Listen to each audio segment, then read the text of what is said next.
ऐकू येत आहे का? हॅलो. होय सर. का चालू?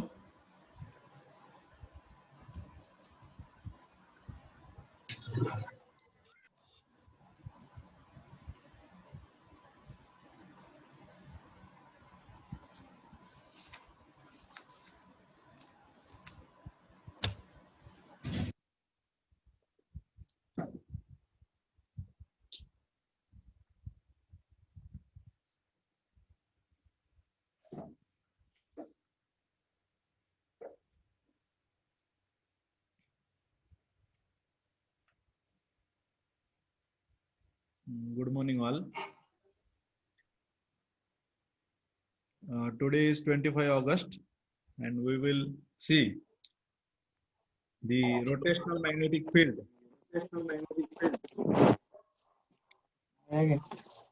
Reference for this PPT used, which is BL Theraja, Electrical Technology, Volume 2. So from this book, this reference or lecture for this reference, which is taken. So how the rotational magnetic field, which is generated with help of three-phase supply, that we have to see.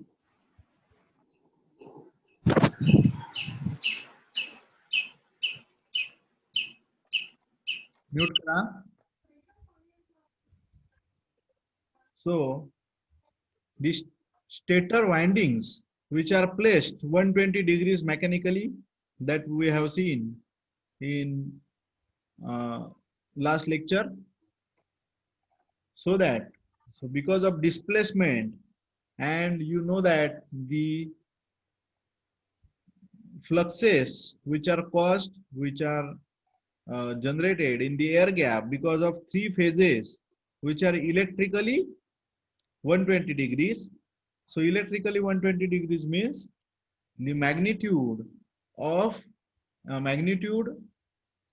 the phase by phase. So which gets changed instant to instant, so that the total magnetic flux for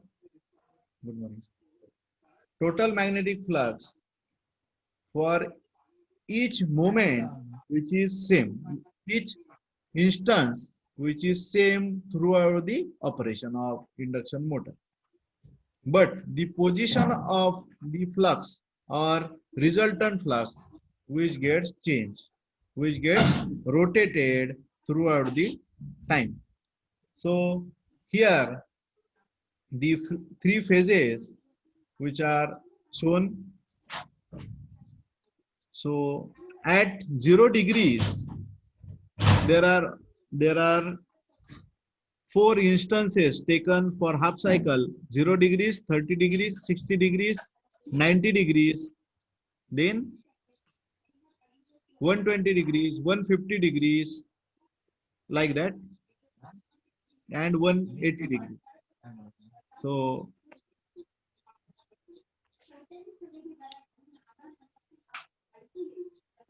or we can take 0, then 60, 120, 180. So for half cycle, 60 degree, 120 degree, 180 degree. So these three events plus 0 degree, we have to check the position of flux for 0 to 180 degree.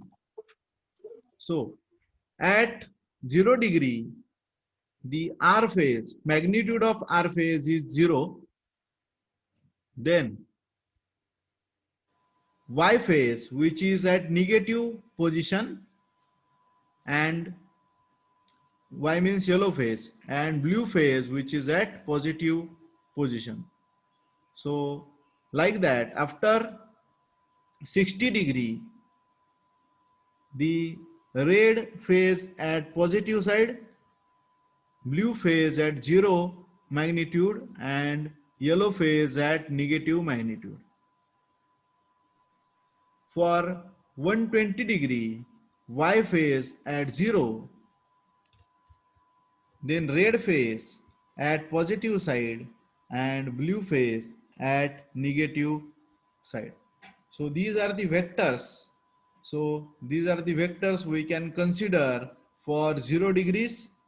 So reference vectors are there. So r, which is at 0, then b, which is at positive, and y, which is at negative side.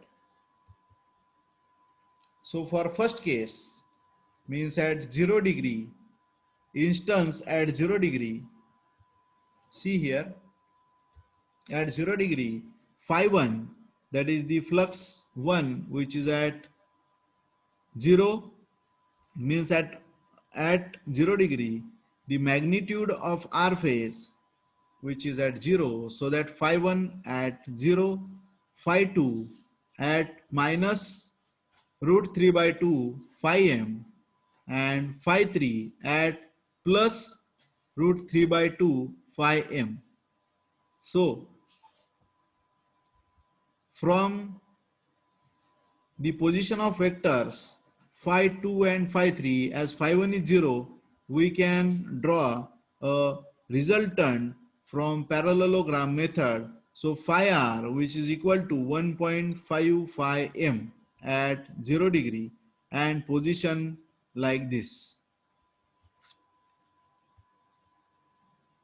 Chart आहे.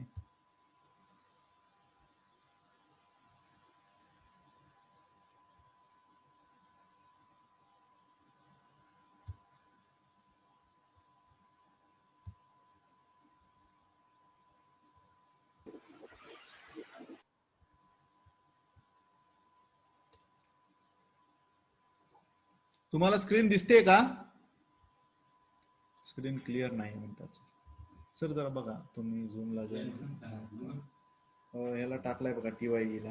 Open नाही होत म्हणतोय की. नाही ते open नाही होत म्हणणार सोडून द्या. ओपन होते बाकीच्यांना, फक्त स्क्रीन क्लिअर नाही म्हणतात, कारण ती पीपीटीच तेवढी मी पुस्तकाची कॉपी मारली ना.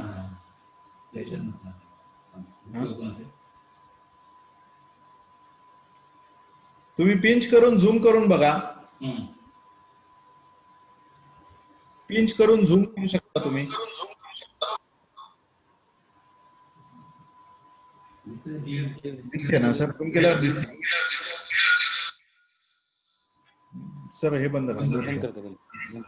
झूम करून बघा, तुम्हाला क्लिअर दिसेल. आणि तुम्हाला जर दिसत नसेल क्लिअर,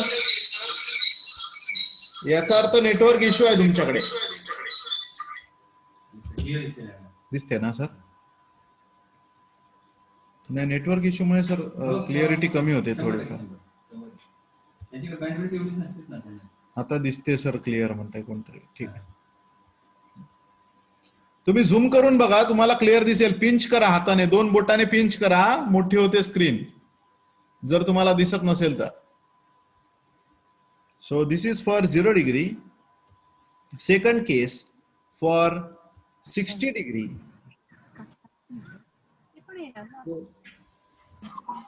करा. When theta is equal to 60 degree, so at 60 degree, phi 1 becomes, see here, at 60 phi 1 means the flux corresponding to red phase is positive, flux current corresponding to y phase, which is negative, that is root 3 by 2 minus root 3 by 2. The flux corresponding to red phase, that is plus root 3 by 2 into phi m, and third is blue phase, so blue phase which is at 0 position.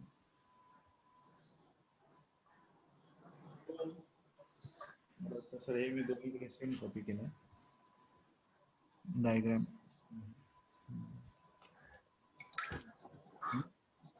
हा, ही बघा, ही चुकून मी 0 डिग्रीची केली इथे copy. Actually इथे 60 डिग्रीची copy पाहिजे. So 60 डिग्रीची जी diagram आहे ती तुम्हाला शिफ्ट झालेली दिसेल या प्रकारे, लेफ्ट साइडला शिफ्ट झालेली दिसेल.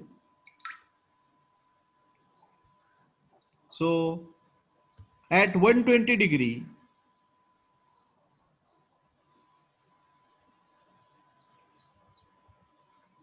so this is at 120 degree, so at 120 degree, so जर तुम्ही इथे बघितलात 120 डिग्रीला काय बघा, 120 डिग्रीला रेड फेज जी आहे ती पॉझिटिव्ह साइडला दिसते, येलो फेज 0 दिसते आणि बी फेज जी आहे ती मायनस साइडला दिसते.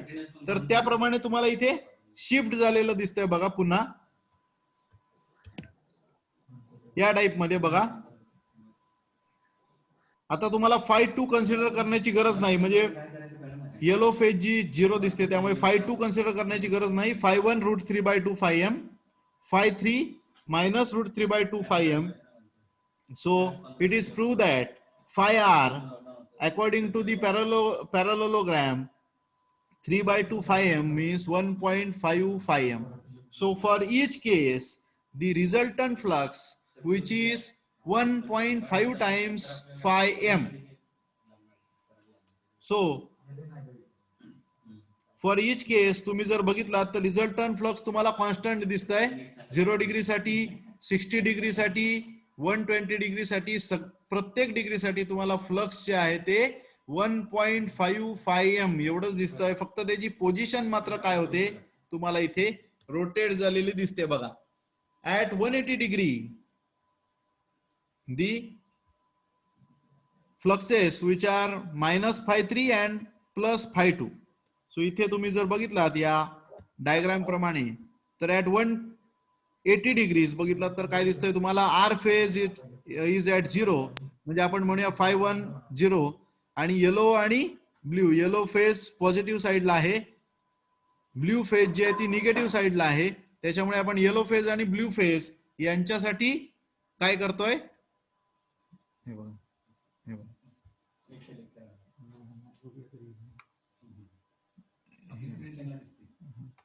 या दोन फेज साठी आपल्याकडे काय आहे, आपल्याला फेजर जे घ्यायचे ते आपण घेणार आहोत.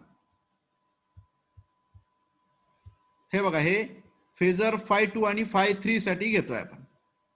या टाइप मध्ये तुम्हाला याच्या पुढच्या डिग्रीज पण आहेत ज्या, म्हणजे 240 डिग्रीज, त्याच्यानंतर 60 डिग्रीज पुढे, 300 डिग्रीज आणि 360 डिग्रीज. तर अशा प्रकारे हे जे फ्लक्सच्या पोझिशन्स आहेत, रिझल्टंट फ्लक्स, ते तुम्हाला एअर गॅप मध्ये पूर्ण एक रोटेशन कंप्लीट करेल. इथे दाखवलेला आहे बघा, या डायग्राम मध्ये दाखवलेला आहे बघा. इथे वाय आणि बी दिसत आहेत फेज तुम्हाला, पुढे आर आणि वाय दिसत आहेत 60 डिग्रीला, 120 डिग्रीला -बी आणि आर दिसत आहेत.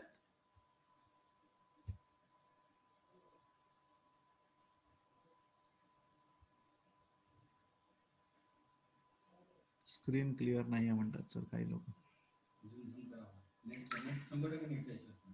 सर तुम्ही एकदा बघा पुन्हा, नेटच्या इश्यूमुळे पण होतं सर तसं. तुम्ही बघा, म्हणजे काय मला इथे गडबड होते जरा.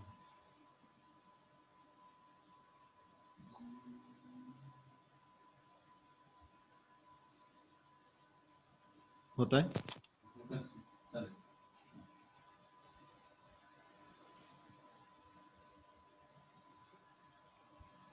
काय होतंय सर? डायग्राम दिसतीये, हा, झूम करून थोडा वेळ थांबावं लागतं. थांबावं लागतं का? थोडी क्लॅरिटी कमी आहे. नाही, आपला नीट बरोबर कमी आहे, तेच म्हटलं ना.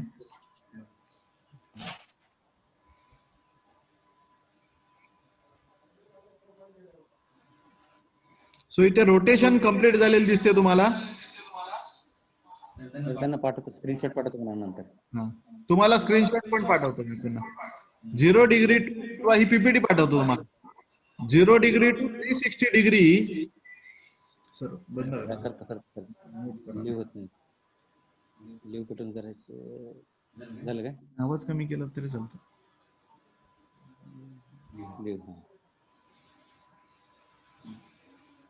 0 डिग्री टू 360 डिग्री RMF जे म्हणतो आपण ऍक्च्युली, ते अशा प्रकारे मिळतं तुम्हाला. म्हणजे इथे जर बघितलं तर डाऊनवर्ड पोझिशनला आहे रिझल्टंट फ्लक्स फर्स्ट केस मध्ये, 60 डिग्रीला शिफ्ट झालेलं दिसत आहे.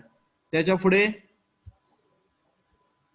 पुन्हा शिफ्ट होतोय बघा, असं कंटिन्यू हाफ रोटेशन तुम्हाला 180 डिग्रीला मिळते आणि टोटल रोटेशन जी आहे ती तुम्हाला 360 डिग्रीला कंप्लीट झालेली दिसते.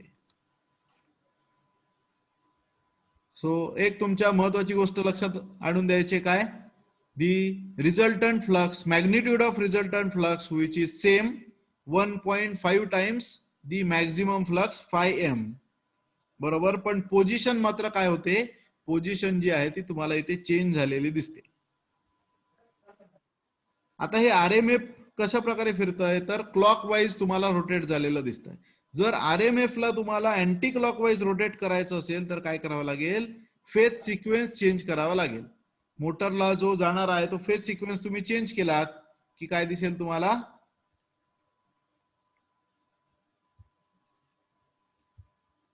काय दिसेल तर RMF जे आहे ते अँटी क्लॉकवाईज रोटेट झालेलं दिसेल. सो नेक्स्ट इज,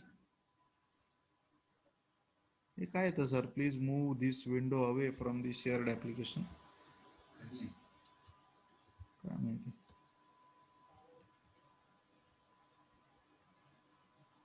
कोणती विंडो येते. फुल आहे सर, झूम करून पण नाही सर. स्क्रीनशॉटला स्क्रीनशॉट घेतलेली. होय काय,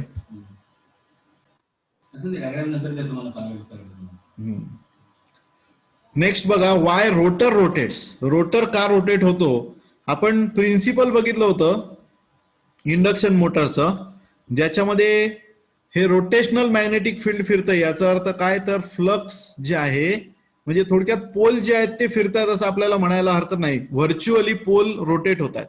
रोटेटिंग मॅग्नेटिक फ्लक्स म्हणजे व्हर्च्युअली स्टेटर पोल जे आहेत ते रोटेट होत आहेत असं म्हणायला हरकत नाही आपल्याला. तर इथे जर बघितलात तर स्टेटर पोल जे आहेत ते काय होतात, आपण समजूया क्लॉकवाईज रोटेट होत आहेत असं समजूया, आपण बघितलं त्याप्रमाणे.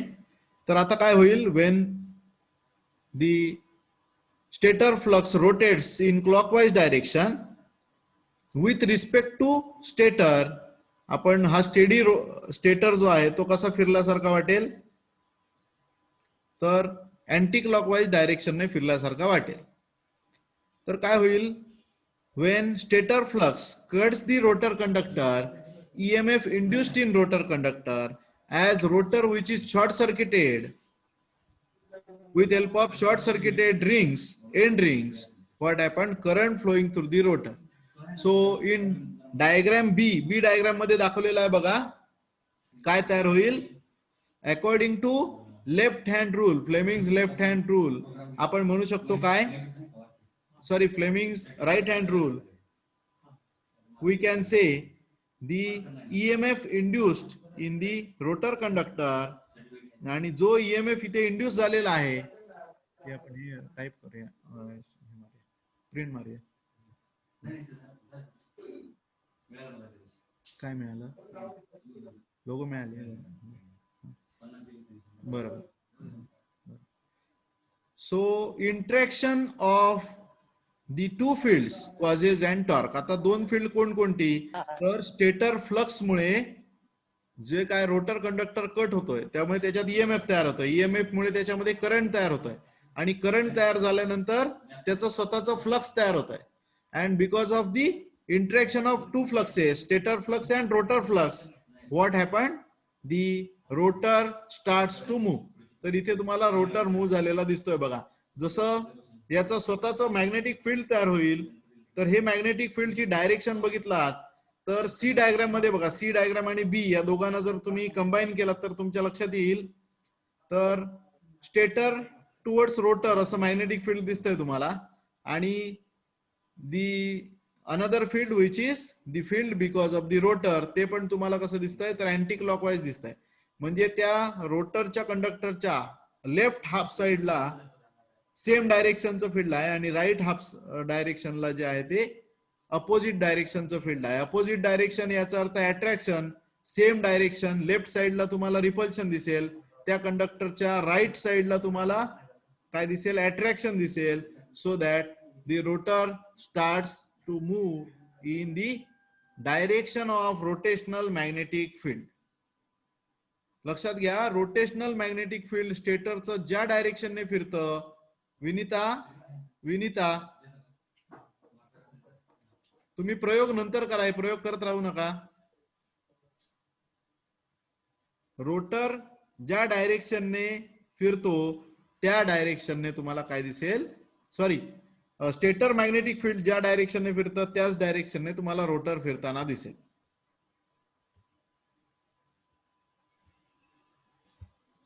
Next slide. Sleep and rotor frequency relation आपण काल बघितलं होतं. विनीता हे एनोटेट केलंय ते काढून टाक, एनोटेट केलेलं काढून टाक Vinita. Okay okay, thank you. Slip and rotor frequency. So percentage slip S is equal to ns minus n divided by ns आपण बघितलेलं आहे इंटू 100. सो तुम्हाला रोटर जर स्पीड काढायचं असेल तर आपण कसं काढतो, किंवा स्लीप स्पीड आपण काढतो ns minus n, ns minus n. Okay, so ns minus n which is equal to 120 f dash, that is the rotor frequency divided by poles. So या दोघांना जर डिवाइड केलं आपण, ns minus n is equal to 120 into f dash divided by p, आणि ns म्हणजे synchronous speed which is equal to 120 f by p. So synchronous speed divided by slip speed, sorry, slip speed divided by synchronous speed हे जर केलं आपण तर आपल्याला काय मिळेल, f dash divided by f which is equal to ns minus n divided by ns.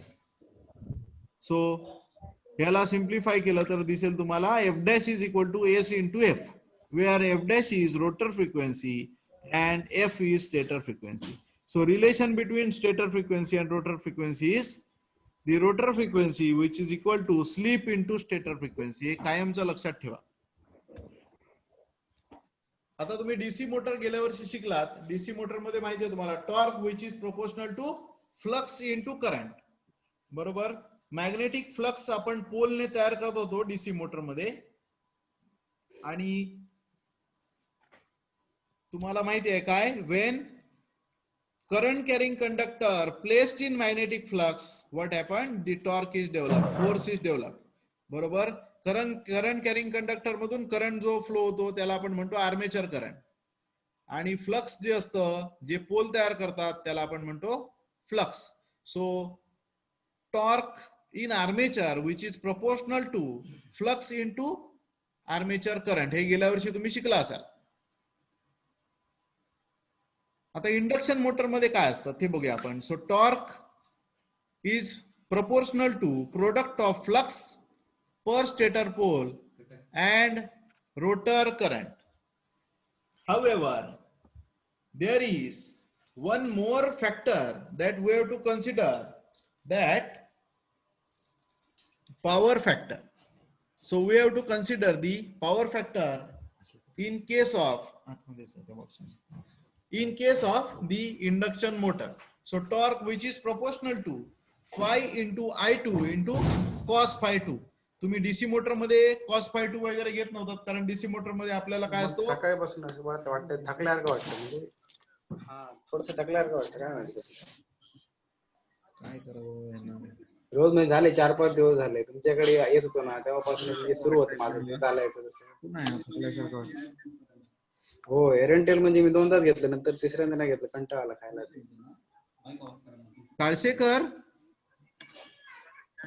Kalsekar थोडा mic mute कर. दमायला काय होतं ते कळत नाही.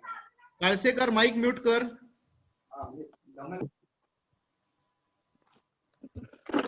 याला थकल्यासारखं वाटतंय सर, काय कठीण आहे बा. So torque is also proportional to the product of flux per stator pole and rotor current. So त्याच्यासोबतच आपण कोणता फॅक्टर घेतो, सॉरी इकडे बॉक्स मध्ये हा बॉक्स आहे ना त्याच्यात. हो. So phi into I into cos phi 2. आता हे जे प्रोपोर्शनॅलिटी साइन आहे ते काढून टाकायचं असेल तर तुम्ही काय करताय, इथे के नावाचा एक कॉन्स्टंट घेताय. So torque which is proportional to मिळालं K into phi into I2 into cos phi 2, where I2 is the rotor current at standstill. जसा डीसी मोटर मध्ये काय होता, आर्मेचर करंट होता, तसा आपण इथे कोणता कन्सिडर करतोय, I2. त्याच्यानंतर φ2, so φ2 is the angle between rotor EMF and rotor current and K is the constant. So, denoting rotor EMF at standstill by E2. E2 is the EMF induced in the rotor, and that phi which is proportional to E2. So, torque which is proportional to E2 into I2 into cos phi 2. Or T is equal to, आता मगाशी आपण K घेतला होता त्याला आपण K1 घेऊया, कारण तिथे मगाशी phi into I2 into cos phi 2 होता. इथे आपण phi which is proportional to E2 म्हणतोय. सो आपण इथे प्रोपोर्शनॅलिटी कॉन्स्टंट जो आहे तो चेंज करतोय K1 into E2 into I2 into cos phi 2. लक्षात आलंय? पुन्हा समजावून सांगतो तुम्हाला. In DC motor the torque which is proportional to, बघा डीसी मोटरचं कन्स्ट्रक्शन आठवा, काय काय होतं, पोल होते आणि त्या पोलच्या मध्ये आर्मेचर आपण ठेवला होता, बरोबर. तर आर्मेचरला आपण सप्लाय देत होतो. तुम्ही कुठची मोटर बघा ज्याच्यामध्ये सिरीज मोटर, शंट मोटर, ह्या मोटर मध्ये आपण आर्मेचरला सप्लाय देत होतो. त्यामुळे काय होत होतं, when current carrying conductor placed in magnetic field it experiences a force, बरोबर. याचा अर्थ फ्लक्स मध्ये आपण करंट कॅरिंग कंडक्टर ठेवला तर त्याच्या बाजूला त्याचा स्वतःचा फ्लक्स तयार होतो and interaction of two fluxes causes and torque. एकदम बेसिक प्रिन्सिपल एवढं लक्षात ठेवा, दोन फ्लक्स जिथे असतात मॅग्नेटिक फ्लक्स तिथे टॉर्क तयार होतो. मग आता आपल्याकडे फ्लक्स तयार करण्यासाठीच्या मेथड कोणकोणत्या होत्या, एक तर आपल्याकडे काय होतं, परमनंट मॅग्नेटने आपण फ्लक्स तयार करू शकतो, त्याच्यानंतर आपण इलेक्ट्रोमॅग्नेटने फ्लक्स तयार करू शकतो. आता परमनंट मॅग्नेटने फ्लक्स तयार केलेलं जे असतं ते काय असतं, कॉन्स्टंट असतं जनरली, कारण आपण त्याच्यामध्ये काही चेंज करू शकत नाही. पण आपल्याला जेव्हा कंट्रोल्ड फ्लक्स पाहिजे तर त्यावेळी आपल्याला काय करावं लागेल, आपल्याला इलेक्ट्रोमॅग्नेट वापरावं लागेल. So torque which is proportional to phi into I हे आपण डीसी मोटर मध्ये बघितलं होतं. एसी मोटर मध्ये आपल्याला त्याच्यासोबत काय कन्सिडर करावं लागेल, cos phi 2 means the power factor of the rotor आपण म्हणू शकतो. सो रोटर EMF आणि रोटर करंट यांच्यामधला अँगल तो फाय 2 आणि रोटरचा पॉवर फॅक्टर ज्याला आपण म्हणतो कॉस फाय 2. सो रोटर कोणत्या टाईपचा आहे, आता मला तुम्ही सांगा. वाउंड रोटर असेल तर त्याच्यामध्ये इंडक्टर आला आणि जिथे इंडक्टर आला म्हणजे त्याचा पॉवर फॅक्टर जो आहे तो तुम्हाला काय मिळणार, थोडासा कमी मिळणार compare to the squirrel cage induction motor. Squirrel cage induction motor मध्ये पॉवर फॅक्टर तुम्हाला बेटर मिळेल. वाउंड रोटर मध्ये पॉवर फॅक्टर जो आहे तो थोडासा पुअर मिळेल. कशामुळे, कारण त्याच्यामध्ये इंडक्टर आहे, लक्षात घ्या. इंडक्टिव्ह वाइंडिंग आहे, इंडक्टर आहे म्हणजेच काय, तर इंडक्टिव्ह वाइंडिंग आहे, वाउंड रोटर आहे तो. त्याच्यामुळे स्लिपरिंग इंडक्शन मोटर पेक्षा स्क्वेरल केज इंडक्शन मोटरचा पॉवर फॅक्टर जो आहे तो तुम्हाला इम्प्रूव्ड मिळेल. सो हे आपण बघितलं, the torque is proportional to K1 E2 I2 cos phi 2. So इथे तुम्हाला रिलेशन दाखवलेली आहेत. आता काय नेमका प्रॉब्लेम होतो, टॉर्क वर पण या पॉवर फॅक्टरचा इफेक्ट होतो, तो पण इथे दाखवलाय बघा तुम्हाला. ऍव्हरेज टॉर्क जो आहे तो इथे दाखवलेला आहे. सो जर E2 आणि I2 हे दोन्ही काय असतील, E2 आणि I2 दोन्ही जर काय असतील, इन फेज असतील समजा, तर तुम्हाला काय दिसेल, E2 I2 इन फेज असतील तर तुम्हाला टॉर्क जो आहे तो जास्त दिसेल. आता हा काय जास्त दिसतोय, कारण तुम्हाला टॉर्क जो आहे तो या दोघांच्या डायरेक्शनवर अवलंबून आहे. बघा कोणाच्या, बेसिकली करंटच्या डायरेक्शनवर अवलंबून आहे. तर या फर्स्ट केस मध्ये दिसतंय तुम्हाला E2 and I2 are in phase, so torque is more, average torque is also more. In case of second case मध्ये काय दिसतंय तुम्हाला, I2 and E2 having a phase difference, त्यांच्यामध्ये फेज डिफरन्स दिसतोय. E2 पेक्षा I2 जो आहे तो लॅग दिसतोय because of the inductive nature of rotor. रोटरच्या इंडक्टिव्ह नेचरमुळे तुम्हाला E2 आणि I2 मध्ये काहीतरी अँगल दिसतोय आणि जर तिथे तुम्हाला अँगल दिसला म्हणजे इथे जर बघितला तुम्ही या केसमध्ये तर करंट आणि व्होल्टेज दोन्ही काय सेम डायरेक्शनला दिसतात तुम्हाला इथे जरी मॅग्निट्यूड चेंज झाली तरी ते सेम डायरेक्शनला दिसतात. या केसमध्ये काय होतंय बघा current is at positive side and the EMF which is at negative side, so the torque जो आहे तो इथे तुम्हाला रिव्हर्स झालेला दिसेल. सो हा जो पोर्शन दिसतोय रिव्हर्स टॉर्कचा पोर्शन आहे. So that what happen the average torque gets decrease, average torque gets decrease. So construction of rotor कसं आहे तुमचं बरोबर त्याच्यावर तुमचा टॉर्क जो आहे तो ठरतो. आता तुम्हाला मॅक्झिमम टॉर्क पाहिजे असेल तर तुम्हाला काय पाहिजे E2 आणि I2 हे दोन्ही करंट E2 आणि I1 हे दोन्ही करंट काय पाहिजेत इन फेज पाहिजेत किंवा E2 आणि I2 म्हणा E2 आणि I2 हे दोन्ही करंट इन फेज पाहिजेत. मला वाटतं आपण या लेक्चरला थांबूया आणि नेक्स्ट लेक्चर पासून आपण स्टार्टिंग टॉर्क वगैरे बघूया कारण आपली एक 8 मिनिटं शिल्लक राहिलेत. नेक्स्ट लेक्चर मध्ये मी तुम्हाला मला अटेंडन्स घ्यायची त्याच्यामुळे लेफ्ट होऊ नका थोडं थांबा तुमचे कॅमेरे चालू करा.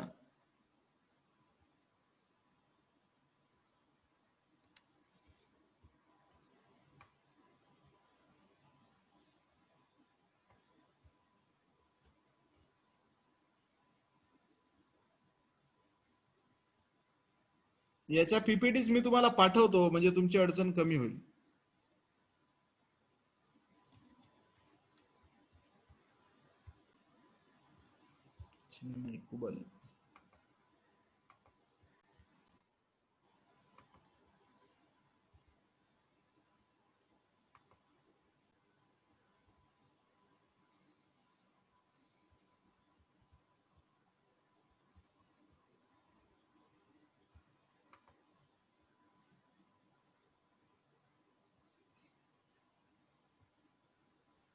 जस्ट अ मिनिट मी तुमचे स्क्रीनशॉट घेऊन ठेवतो.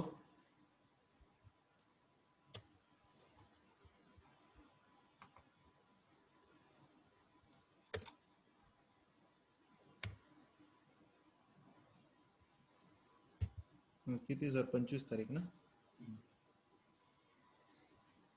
कालचे स्क्रीनशॉट राहिले शिल्लक घ्यायचे त्यांच्या मोबाईलवर होते. मी स्वतः विचारलं कधी ते संपल्यावर कधी होय तेच होतं पण आपलं घेऊन ठेवले की आपण टेन्शन नाही ना म्हणजे असलेले बरे. ते मॅडमना काय कॉन्टॅक्ट केलं नाही आपण सर पीएचडीच्या जरा एकदा विचारायला पाहिजे होतं. काल तारीख किती होती सर 24 ना 24/8 24/8 ला आपण काय घेतलं होतं दोन्ही लेक्चर झाले होते ना एम 24/8 ना 25/20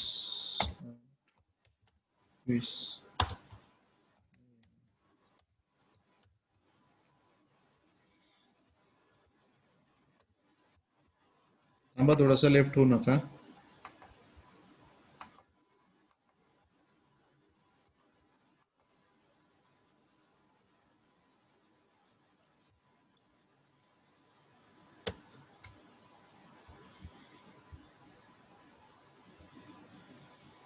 ओके लेफ्ट झाला तरी चालेल नो प्रॉब्लेम.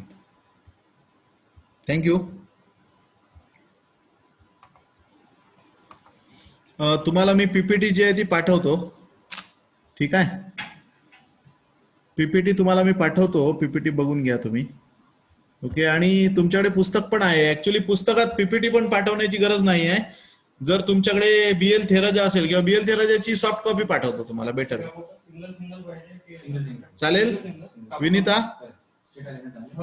तन्वी ढोणे साहेब चालेल ना सॉफ्ट कॉपी पाठवतो तुम्हाला. काय रे बोलायला हरकत नाही चालेल सर. हो सर चालेल. चालेल ना सॉफ्ट कॉपी पाठवतो. आता जे घेतोय सध्या ना ते बीएल थेराजा मधलंच घेतोय त्याची माझ्याकडे सॉफ्ट कॉपी आहे तर तुम्हाला ती व्हॉट्सअपला सेंड करतो, म्हणजे तुम्हाला मिळून जाईल ती. ओके, हा सर चालेल. चालेल चालेल sir. चालेल चालेल. कधी येणार मग कॉलेजला? काय रे? चालू होईल तेव्हा. दिवाळी नंतर यावंसं वाटत नाही का? चालू तरी होईल sir. कधी येणार तुम्ही? चालू कधी होणार आहे? चालू चालू काय कळत नाही अरे अजून. बघूया आता. रोज नवीन बातम्या आहेत, त्याच्यामुळे तसं नेमकं काय कळत पुढच्या वर्षी आता. पुढच्या वर्षी येणार डायरेक्ट. हा पुढच्या वर्षी. काय हरकत नाही. घरी घरी आवडतं काय तुम्हाला राहायला? होय. हो, वा. नाही.